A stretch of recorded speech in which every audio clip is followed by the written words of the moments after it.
themes of trauma, personal and intergenerational, and how Zionists transfer Jewish suffering onto the people of Palestine in various forms of violence, both direct and structural.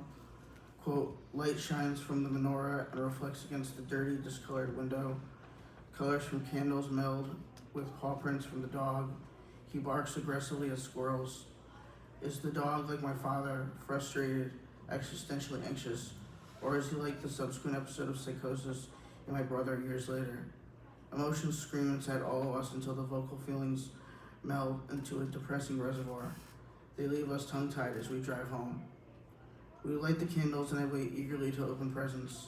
My family tells me patience is a virtue. The noise in my head has no patience. In the hospital, there's pervasive suicidal ideation. An abundance of lithium and psychotherapy won't heal a broken, closeted boy.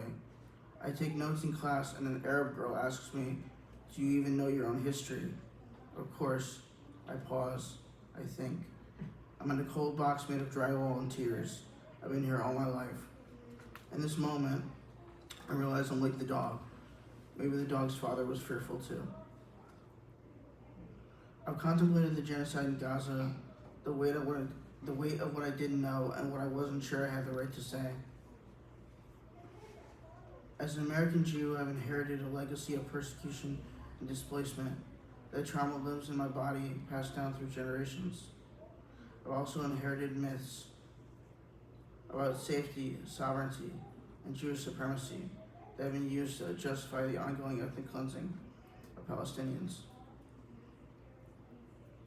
This project reckons with both what has been done to Jews and what has been done in our name.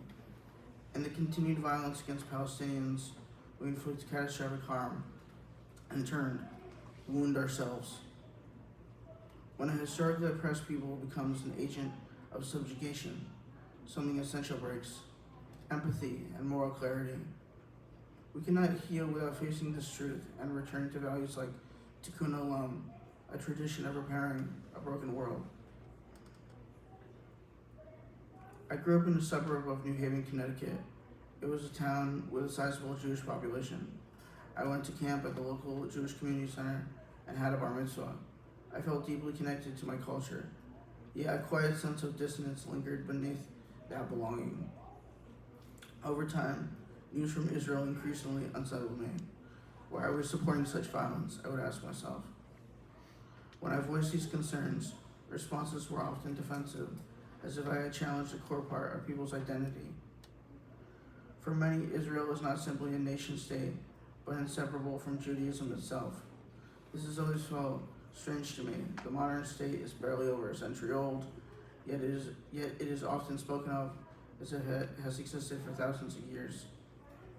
This belief has been reinforced by religious, political, military, and economic institutions that benefit from sustaining these myths. My grandparents are the children of Eastern European Jewish immigrants who grew up in Providence, Rhode Island. Their families were staunch Zionists, shaped by the fears and historical conditions of their time. In the colonization of Palestine, the ideal of a Jewish state was elevated above the rights and humanity of the indigenous population. The Nakba, the forced displacement of hundreds of thousands of Palestinians, was presented to Jews, particularly in the United States, through narratives that minimized its violence and consequences. I did not believe my grandparents' family would have supported the treatment of Palestinians as it exists today. Rather, I believe this history has been told through a revisionist lens that frames Palestinians as obstacles to progress and vilifies those who stand in the way of a modern Jewish state. Had this history been presented from the perspective of the Palestinian people, Jews like those in my family may have developed a profoundly different understanding of Zionism. In my images, I explore how personal and collective trauma shape memory and self-understanding. This project engages my family archive not as fixed history, but as living contested terrain where identity is continually re-examined. Using layered abstract collages alongside traditional portraiture, the work disrupts linear narratives and reflects the contradictory nature of political conflict. In the aftermath of October 7th, My work began in a place of urgency and confrontation. The earliest images took the form of politically charged collages, visually loud, dense with Hebrew text, religious symbols, and overt iconography. This was a direct condemnation of occupation and apartheid. These works were driven by anger and anxiety, shaped by my frustration with how many people in my own community, people I knew personally, remained silent or hesitant to speak up. Over time, that intensity gave way to a different mode of thinking.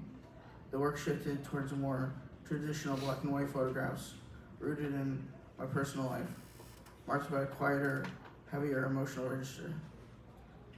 Disillusionment replaced confrontation. Rather than addressing the conflict solely through general symbols, I began to fold my own history, relationships, and identity into the frame. The work leans increasingly on intimacy and restraint, utilizing domestic space, family, and melancholy as means to grapple with how this violence resides within me. A few years ago, I moved to Atlanta during a period of transition and loss. After my grandfather's death, I found myself drawn back into Jewish communal life and became involved with the local temple, searching for grounding and continuity in the wake of grief.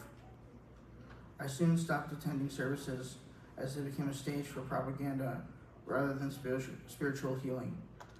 Around the same time, my long-standing love for photography deepened into a vital practice, one that led me to Georgia State and offered a way to process my emotions, navigate personal and collective trauma, and use image making as a form of healing and reflection.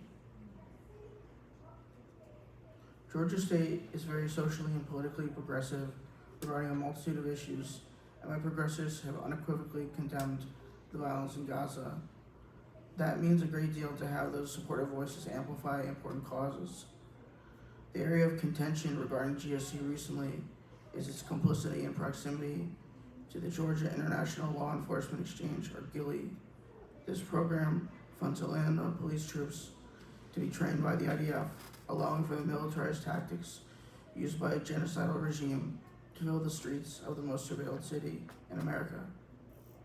We should not stop talking about GILEE or any facet of the genocide in Palestine. In moments of ongoing mass death, silence is not passive, it is dangerous. When condemnation fades, violence becomes normalized, absorbed into the background noise of daily life. As images of destruction circulate endlessly on our phones, repetition without sustained moral clarity breeds desensitization. What is obscene and unbearable risks becoming familiar. To stay silent is to be complicit. I want to leave you all with this. It's easy to become paralyzed by the doom scrolling we experience regularly. I ask everyone to stay steadfast in this movement. They want you to fall into despair. The politicians, the billionaires, the tech companies, they want you to give up because it makes them stronger. But we have collective action. We can build up our cause. We can be the face of Tikkun Olam, repairing our broken world.